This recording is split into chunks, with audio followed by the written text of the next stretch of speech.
I don't think it was supposed to be a standalone movie. I think this was a movie for people who loved the first one and wanted to see what happened to the guys. And I think that's what it did. And I think by doing that, maybe they'll cause a lot of people to go back, and maybe younger people will be curious about watching the first one.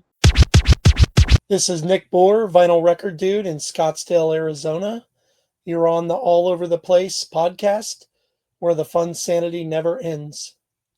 Hello, hello, hello, and welcome back to All Over the Place. I'm your host, Eric Pervoznik, tonight serving as full-time dreamer and bringing in Jim, aka 11 Culver. How are you, Jim? I'm good. It goes all the way up there to 11. Don't point. Don't. That's not polite. And Marty, not DeBergie Zamora. Hello, welcome back. Hey. And finally, coming back in, all four of us are here tonight. Yay! Kathy, how are you? Good. Awesome. We are here tonight, folks. Just out this past weekend, Spinal Tap II, The End Continues, and it's a sequel, reboot, requel. We really didn't need, but we got it. And we're going to go around because, it's whether it was the Naked Gun reboot, whatever you want to call that, or Happy Gilmore 2, or King of the Hill. Everything's been kind of mixed reaction on that one, except for King of the Hill. I think we were all pretty solid on that one. And the other ones, not so much. But Spinal Tap II, The End Continues. Just very quickly around the horn. We'll get into the more specific details later. Right now, we're just going to say thumbs up or thumbs down. Starting with you, Jim. We're going to go clockwise from me. Jim, thumbs up or thumbs down? I will give it a barely thumbs up. Okay, Marty, thumbs up or thumbs down? I was going to say 3/4 of a thumbs up, maybe 7/8. Okay, 7/8 of a thumb. Kathy, to you?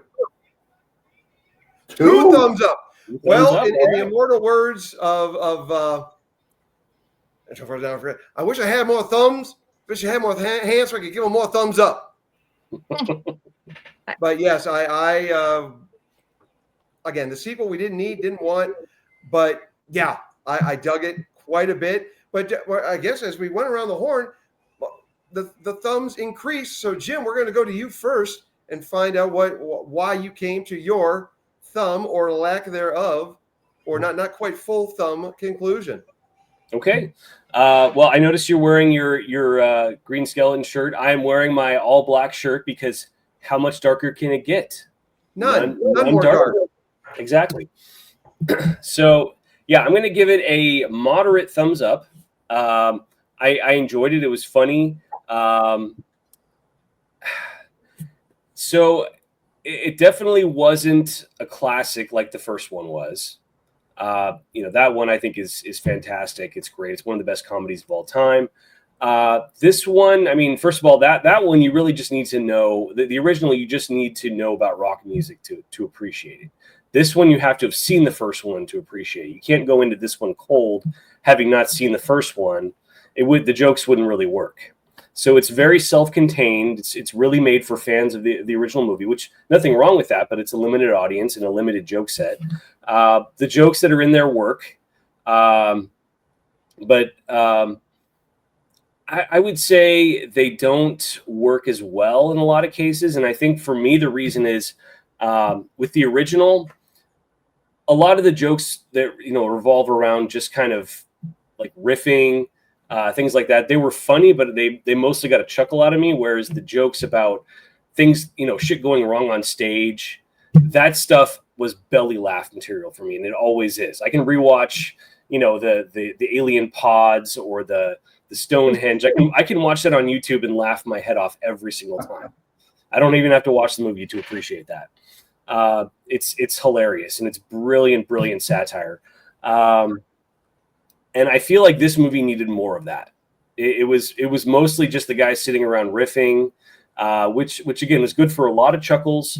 But I was expecting bigger laughs when they got on stage. The one that really got me was, I'm not going to give it, spoil any joke for anybody, but it involved the Big Bottom song. The visual gag there, an auditory gag in that with that bit was hilarious. I could not stop laughing at that. See, I was the other way around on that one. I thought that was trying too hard. That was one of my least favorite. I thought it was hilarious. I agree with that. I agree with that. That was the one part I was like, Oh, I thought it was hilarious. The timing on it, it was perfect. And then that said, George Carlin, farts are cute, farts are funny, farts are shit without the mess. Well, that I can appreciate. Okay, but yes. But yeah, I mean, and the big show at the end, I was expecting, they finally got on stage. I was expecting more laughs there, and it was, it was fine. It was other than, at the very end, there was a big laugh, but up until then, it was played more for, more you really supposed to like these characters, and you want them to get up there and succeed and have a good time, which they did. So it's played more in a sentimental way, which was fine, but it just didn't have a lot of laughs. So I felt like it was a comedy that had some really funny moments, but it just didn't really, the jokes didn't really reach takeoff velocity like they should have, in the way the first one did. The first one had so many amazing setups and payoffs, and this one really didn't have that. It was just, you like these characters, you're going to chuckle at them, riffing for a while. You're gonna enjoy them, coming together as friends again and putting on a show, and that's pretty much it. So it was underwhelming compared to the first one in terms of the comedy. I felt like it should have kind of swung for the fences more with the jokes, but that's so. Do you think you maybe set the bar too high because the first one was as good as it was?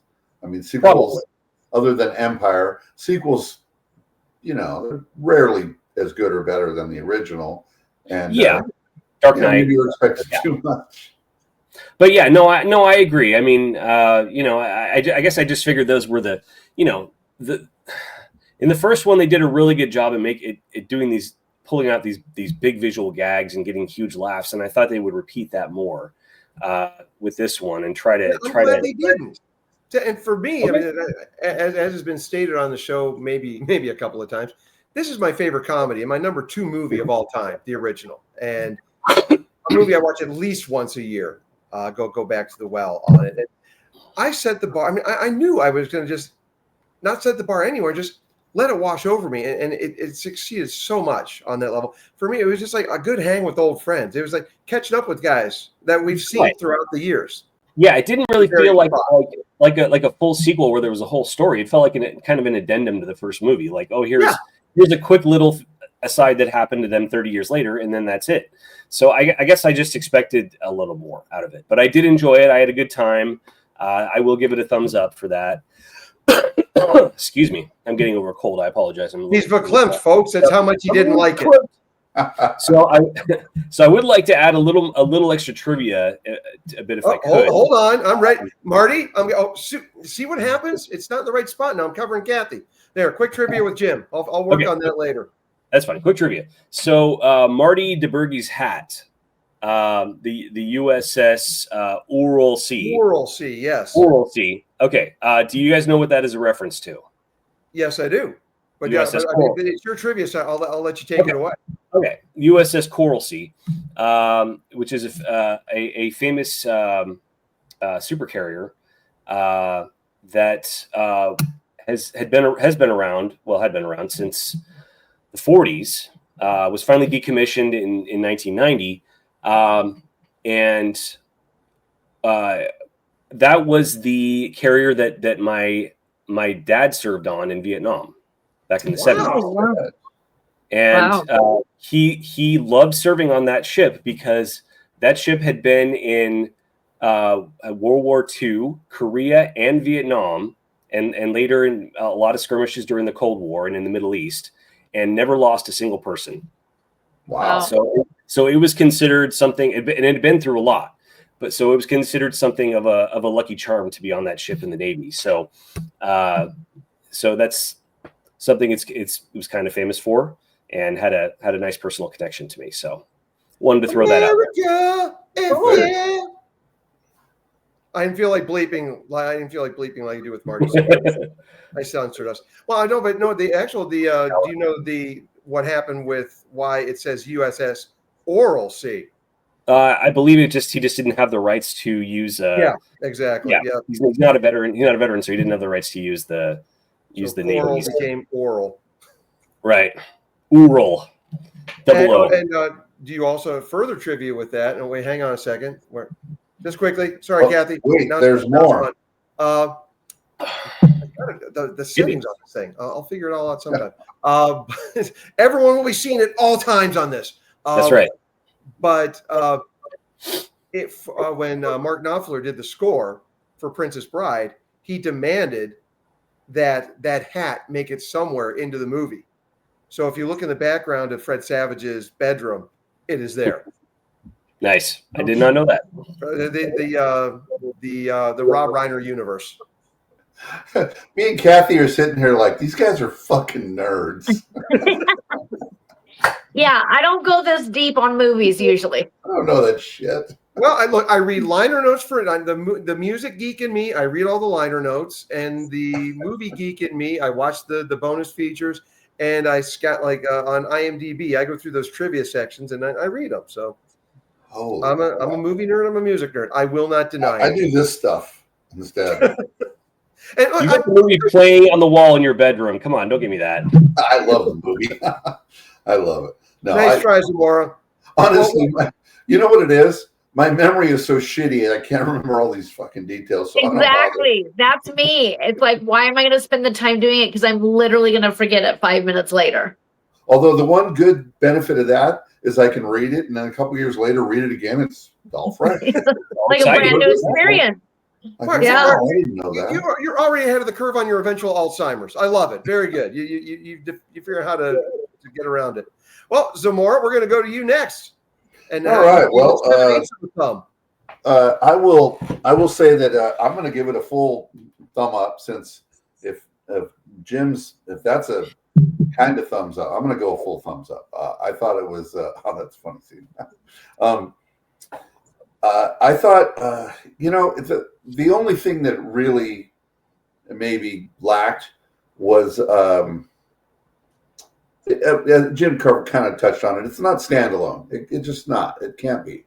It would be pretty much impossible to have this movie stand on its own without having seen the previous one. It's just there was too many inside jokes and a lot of that stuff. But as itself, I mean, it was in the theater. It was a 9:30 a.m. showing, and in the theater was me and this girl that was maybe, I don't know, mid to late 30s. And she was giggling and laughing the whole time. I was feeling very encouraged, and a little, less old, that she thought this was funny. So obviously she was raised properly. One of the things I noticed is it didn't look like a documentary. It looked like a movie. It was more Good polished and that was fine. That didn't bother me. A lot of really good jokes that are related back to the original, but a lot that they're just funny anyway. The hell to pay. I mean, that's funny. It was stupid and typical Spinal Tap humor. I laughed my ass off. That was funny, and the dumbest idea ever. Little play on words, and it was funny. If I'm not mistaken, I believe that song was on the "Break Like the Wind" album that came out in the early '90s. Yeah. And doing a little research, I did see that. And McCartney, there was some cameos, and I'm usually not a big fan. Maybe one or two would be fine. There was a few in there. I thought McCartney was really funny, but he's usually funny when he does these. Elton John, a little less funny, but he hung in there and did quite a bit. That was kind of cool. There was a lot of the pedals. That was a funny. A lot of it came across like a skit, a series of skits, which was cool because they can, that's going to be great for the YouTube people. They'll be able to watch the scene on YouTube and get the joke. And I dug it. It's not as good as the original, but here's one thing I wanted to say this when Jim was talking, but I'm not rude. Yes, I am. It's not as good as the original, But I remember, and maybe Eric, he's old like me, maybe he can back me up on this, or maybe, I don't know, maybe he was a one-timer. When I first saw it, I liked it, but I really didn't get how great it was till I got a little older. I really enjoyed it. I was a metal guy, so I dug the whole thing. Music, a lot of funny jokes and whatever. But I got into my 30s, and then I really realized, holy crap, this movie is hilarious. There's so many inside jokes and everything. So maybe this one will do the same thing over the years, and I'll gain a little more, I'll feel it a little better than I do now. But don't get me wrong, I loved it. I laughed in the theater. Some of them were out loud, some were just chuckles. But besides having to laugh, I really dug it. It was nostalgic, and honestly, it gave me everything I wanted going to that movie to go see it. It really did. I was happy. I came out of there remembering parts of it already and thinking that was good. I really enjoyed that, and that's all I really wanted. I really wanted to enjoy a blast from the past. Obviously, everybody likes to go back to their youth, and that was what it did for me. It took me back. It was a little sad how old they are, but I mean, I got used to that pretty quick. I liked it. I give it a 7. Yeah, I liked it. It much like Top Gun Maverick, it hit the right member berries, and still had something to say about what's going on and making a story in the now. Yeah, for sure. Yeah, I just if you haven't seen 1, that's where you're going to struggle, I think. But other than that, man, good. Was it as good as King of the Hill reboot? No, but pretty good. Pretty good. It stands on, I think it stands on its own. Yeah, compared to all the other shitty reboots, and it's really good. So it's all perspective, I guess. But I really liked it. I thought it was fun. And I'm kind of like you now, Marty, and I'm watching past you. I'm watching the movie in the background. I'm just. I might have to shut it off. It's distracting. I'm watching all the dialogue in my head. Yeah, I lose I'm my not train listening of to you thought. guys. I'm just watching the movie now. Well, I'm glad you guys had something to do while I was yakking. Oh no. All right, well, Kathy, my fellow multiple thumb upper on this one, to you. Seems like I'm always opposite of at least one or two of you, but I loved it. I thought it was hysterical. I laughed from the beginning to the end. It was, I don't think it was supposed to be a standalone movie. I think this was a movie for people who loved the first one and wanted to see what happened to the guys. And I think that's what it did. And I think by doing that, maybe they'll cause a lot of people to go back, and maybe younger people will be curious about watching the first one to see this one. But I just loved it. I thought it was fun. I thought it had a couple little sentimental moments. But I mean, there was a lot of things that made me laugh out loud. Tap water. Just like I'm drinking filtered tap water right now.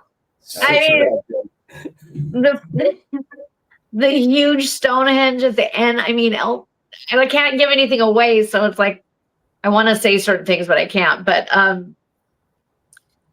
I thought it was I love British humor, and this to me was such British humor. I grew up in Scotland, part of my childhood, and all the shows over there were very much that just super dry, deadpan. You have to really pay attention to what they're saying. And I mean, even something as silly as, when he was in the cheese shop and he's like trading cheese wheels for guitars.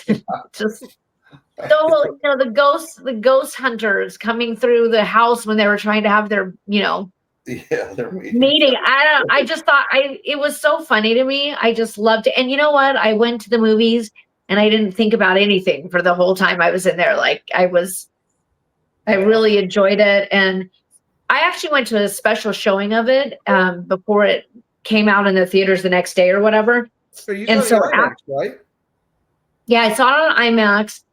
But at the end, they had a Q&A with the director and the actors, and it was like a live Q&A, and you could send in your questions, and none of our questions got picked. And we realized afterwards they didn't get picked because we were asking real questions, whereas most people were asking questions of them in their characters. So, so that was interesting. They answered some, fun and silly questions with the audience and stuff. And I don't know. It was so nostalgic and so fun. Now I need to go back and watch the first one again because it's been so many years, and I had forgotten, like Marty was saying, my memory is so bad these days. So there was a lot I didn't remember from the first movie, and I still thought it was hysterical. So I have to go back and watch the first movie again. The one thing they didn't answer that I thought was interesting, I don't know if you guys picked up on this, at the end, and it's because we were watching the Q&A and they never brought it up, and I thought that was interesting because they were still in their characters. And I don't want to give anything away, but the whole thing about who slept with his wife, at the end, that didn't get resolved. I mean, you found out something, but that character didn't. I know. And this is just like the original. Do not leave when the movie ends, because the credits. That's where I honestly, I like Kathy. I laughed the entire time. This one, I laughed the most and the hardest during the credits. I think I did too. The afterthoughts they were doing there, just like the first one. Yeah. Yep. I'm glad you mentioned that it's the British humor aspect of it, because it's interesting because the creative driving forces behind this movie are all American. The director's American. All three of the leads are American that wrote the movie. But it feels like a British movie. It feels like it's done so well in that style that this could easily be a British production and you wouldn't even realize it. It is very British humor, yeah. Yeah, and some of the supporting characters really, really paid that off. The actor that played the sleazy promoter guy, I've never seen him in anything else, but he was really funny in this. Hysterical. His character was hysterical.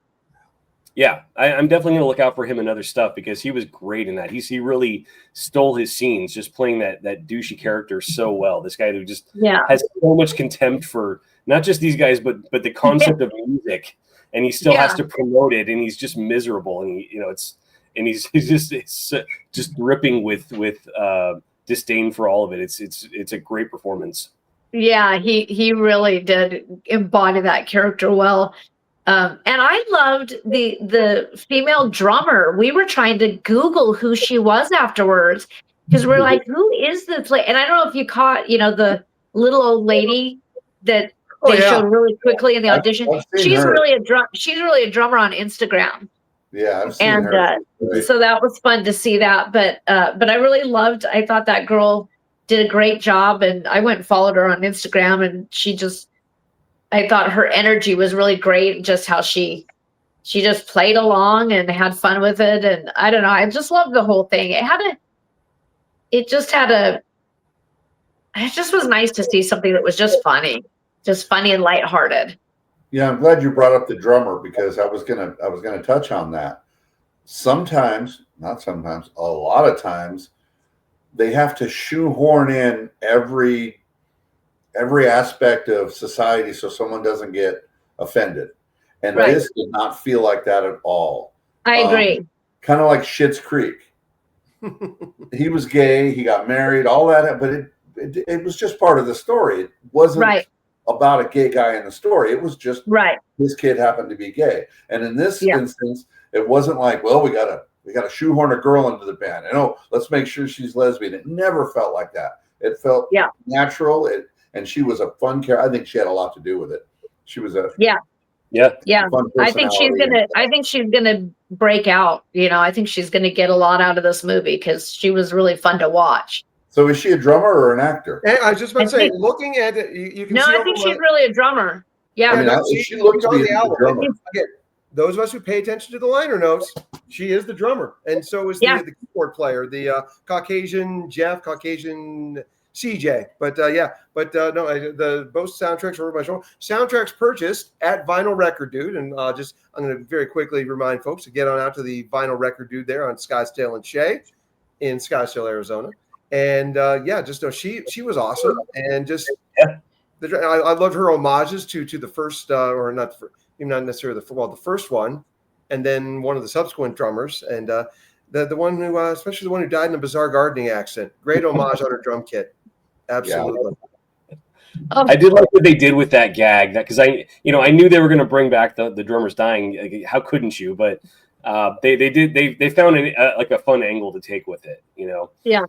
Like a character that we like, but she's just sitting under a cloud the whole time, waiting for the curse to fall down on her. Yeah. It was a clever way to turn that inside out, I think. And I loved when the one character tried to kind of hit on her. Yeah. And then the girlfriend walks in. I just loved the movie. I want to go see it again. I thought it was so fun. Well, I've seen it twice now, and I almost saw it a third time tonight. I just couldn't get back here to the home in the studio in time. Otherwise, I would have been third time already. But yeah, it gets better. Every time, just like the original. You pick up on things, and when you do watch it again, make sure you pay attention to what kind of currency they accept at Derek Smalls' glue shop. Oh, okay. I caught that in the lower right corner the second time around. Okay, good to know. It's the little things you pick up every time you watch a movie like this. And I just completely forgot about the glue shop. Like, there were so many funny parts. Yeah, all the puns at the glue shop were really funny. Like, you just notice them in the background while it's going on, and chuckle every 10 seconds or so. There was nothing worthy of the Isle of Lucy festival that they played in the original, but there are like Jim, there are some great puns in this one across the board. But well, for me, it was, like I said earlier, it was a good walk down memory lane, the nostalgia mixed in with some good new stuff, and I thought Marty bringing up Paul McCartney. Oh, sorry, Sir Paul McCartney. I thought, and that British, fucking. He was a right kind of nasty. I mean, he was having fun. You could tell that he was getting into the role. And Elton John, Sir Elton, having fun too. But I just thought that McCartney stole the cameo show. Although the three drummers who were trying to make the other drummer take the gig, I thought that was a great bit. I won't mention what three cameos can be a surprise for people. Yeah. But considering the contempt a lot of people in the drumming community have for one of the members who got pawned off on, thought that was hilarious. That was funny. Yeah. And another thing, as such a fan of the original, I love all the extra cheese references. Oh man! Especially when they showed. I love the fact that David was getting ticked off about the cheese race down the hill that was up in the back. Oh yeah. The original trailer for. Hang on a second, Marty. Very quickly, you're going to be. It's a Spinal Tap show. I'm chock full of useless knowledge on this one. The original trailer for Spinal Tap, This is Spinal Tap, had nothing to do with the movie. It was just Ed Begley Jr. and a couple of other people in the movie talking about cheese. It was a cheese festival, and they had the cheese race that was shown. So I love the thing that they did a throwback to that. Great callback to the original press kit on that one. And I think another thing that I was thinking about in watching it the second time, and it also helped accidentally lowering the bar for me. That was one of the first. Of course, there was the Meet the Ruddles, which was the Beatles. Documentary was kind of the granddaddy of them all. But Spinal Tap was the first time we got to see Chris Guest and Shearer and Michael McKean doing mockumentaries, or a rockumentary, if you will. And then we got spoiled throughout the 90s with all the other stuff they did, whether it was Best in Show, or Wind, all these great things. We got spoiled by those. And I should it's a bunch of gifts. And so Spinal Tap, that was the first of its kind from these guys. and then to just have this, like we mentioned, it's a great, it's like a bonus feature at the end of This Is Spinal Tap, and here we have it now in 2025. And Marty, you had that a slightly younger in your audience. I had a 10, maybe 11-year-old. His mom brought him to this one, and we're walking out, and I said, I look at him, I look at her, I said, this is good parenting. Thank you for doing that. And she's like, well, not a lot of people would agree with that. When I said, my father had me watch Animal House when I was 9 years old. He would approve of this, and so do I. Nicely done. And then this kid he starts lighting up. He's like, yeah, she took me to see the original when they did the re-release of that earlier in the summer. And I've watched that one. I get to watch it all the time now. I love the original. This was great too. And he's were I thinking a little more clearly? I didn't have to do other things at the movie. I probably should have interviewed the kid. He was great. And so, I mean, it's getting handed down to the next generation. So I hope that he goes back and continues to do what he says he's doing. Just keep watching the original, keeps watching this one. And and also missing on the soundtrack though, and just a quick rundown that they've got some of the. I love Trisha Yearwood and Garth Brooks doing Big Bottom and mixing that up lyrically. That was great. But it's a lot of originals on here. And the only one that was in the movie was "Rockin' in the Urn," the song from Dr. Smalls, or Derek Smalls, the bass player, and they expand on that one on the soundtrack. And you got the Stonehenge, Listen to the Flower People, Cups and Cakes with McCartney. But Let's Just Rock Again, The Devil's Just Not Getting Old, Judge and Jury, just fun songs like they did on the Break Like the Wind from the early 90s. Just they're having fun, they're doing what they want, and like was said earlier, didn't play like a documentary. It was just a good little standalone movie, like a bonus clip to the original. And a nice love letter for the fans. Yep. Yeah, I'm gonna change mine to a 1.175 thumbs up. I did you went from 7, you've gone up almost an entire half thumb now, Marty. I'm liking it. That's fuzzy math, sir, but yes, I have. I really enjoyed it. It was fun. Yeah. I guess we're doing a review, so we're going to critique what was good and what was not so great, and most of it was really good. And the more you guys talk about it, the more shit I remember. So I love it. I thought it was really good. Would I call it a great movie? No, but man, it was fun. It was fun. I was happy. I watched it. I was happy. It was great. It did what it was supposed to do. And I like that. All four of us, folks, all four liked this movie. This was not Naked Gun. This was not Happy Gilmore 2. Not quite King of the Hill from a TV standpoint. We had 10 episodes of that to love and cherish. But Spinal Tap 2, the end continues. I dug it. We all dug it. We tapped into America. Oh yeah, I didn't know we were. Oh, was I supposed to have a drink? This right here was a Spinal Tap moment we just did. Like, what? What are we doing? You got to tell me these things. I always have my promo mug here, so it just filled, like I said, it's filtered tap water. That's all this is. I failed miserably. Just mime it. It's okay. Yeah, there you go. We'll fix it in post. Post. I'm sure there's a way you can AI it now, right? Yeah. There you go. Yeah, well, CGI. I can't figure out how to get yours from vertical to horizontal. So. We can't even figure right. We can't even figure out how to get my phone right. Nobody asked AI. Yeah, that's a future show. Future show. Now we can see the back. We can see the background though. We can see Stonehenge and all that. Yeah, you cannot exactly. So it works. These accidental, these happy accidents we have here, folks. Yes. So I'm trying to think if there's anything else on it's that we didn't touch on, but it was just, I could have been after failure after failure of trying to resuscitate things. This one. Oh wait, we can't forget Kathy's takedown of Sex and the City reboot as well. Another. Yeah.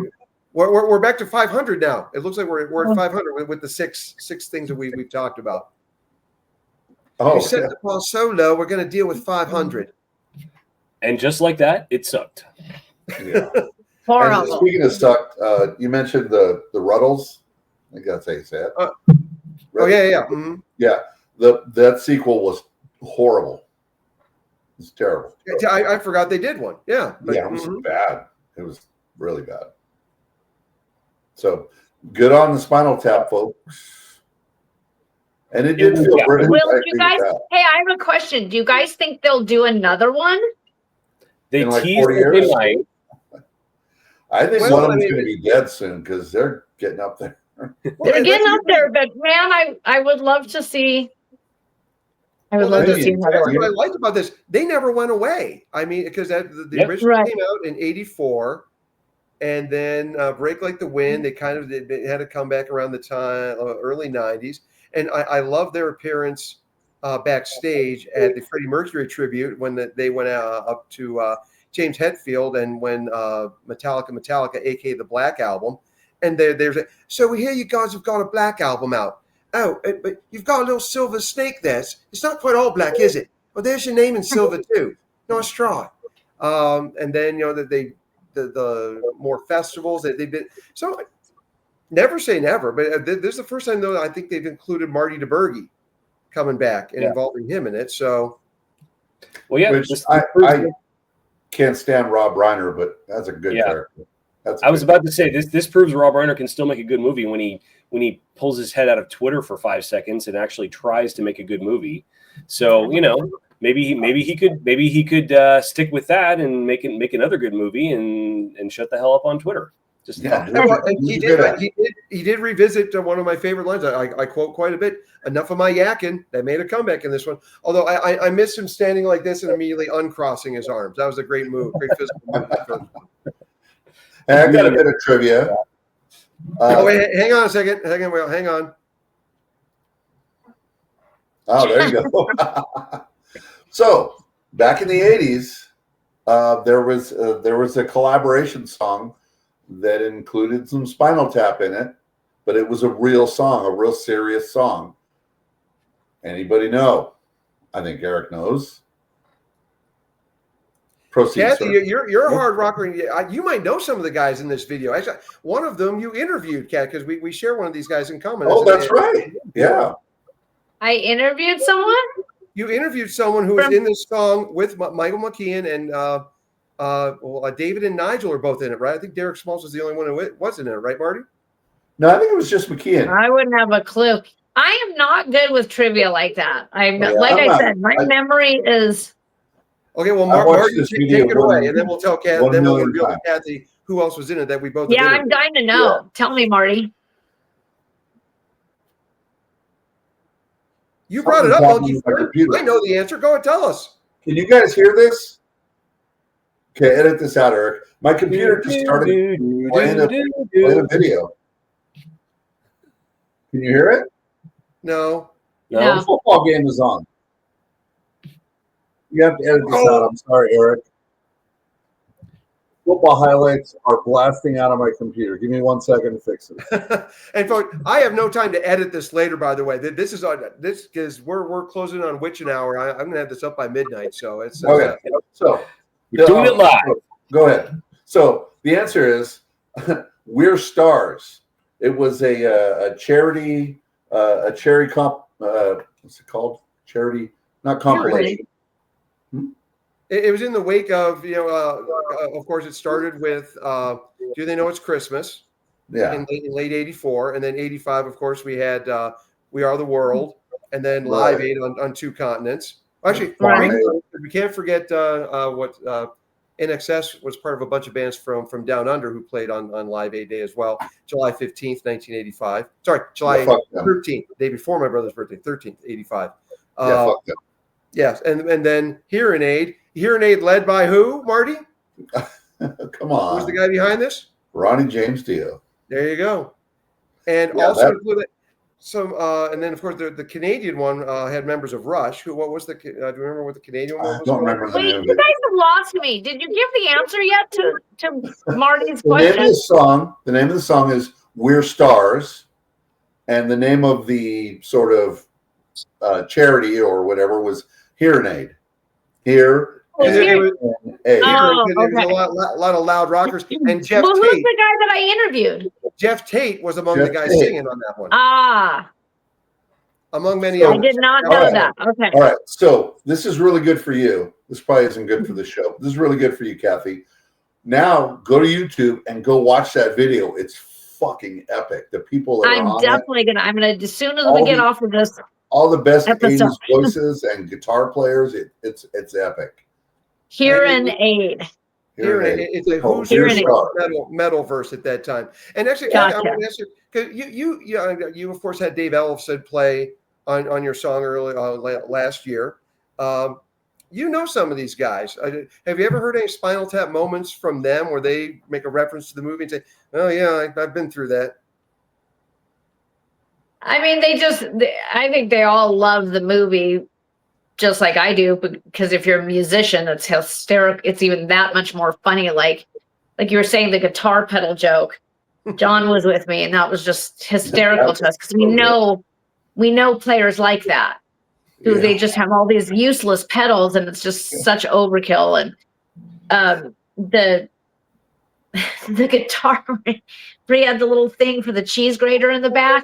That's great. I was dying. I was like, John, you have to build that guitar at your shop. You've Oh got my to do God, one. that is so good. Yeah, He's too like, many oh, of I those- could do it in 2 seconds. I'm like, you have to make one. That would be so great.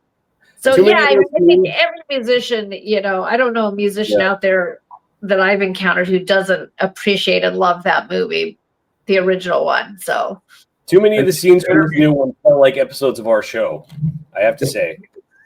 Just random riffs with these aging rockers, and I'm like, oh, it's too real. yeah. Man. Well, fortunately, we have been mixing in some up and coming rockers amongst our legacy acts, so that is a good thing. Yes. Yep, for sure.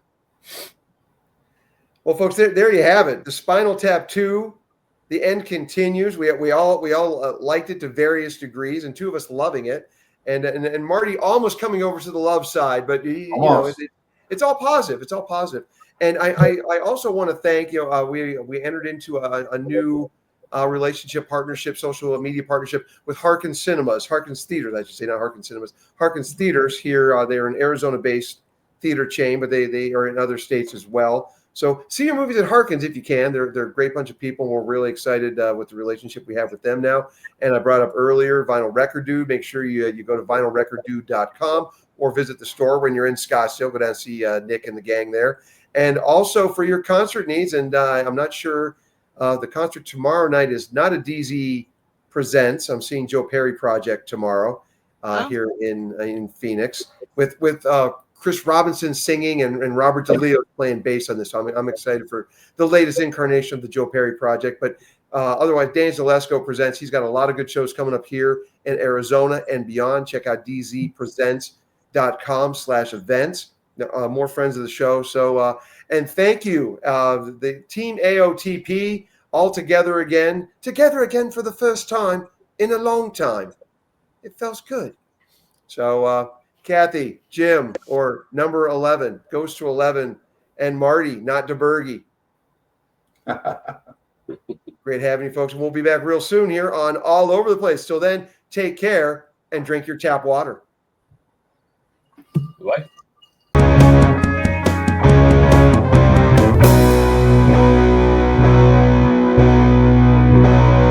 All Over the Place, where the fun sanity never ends.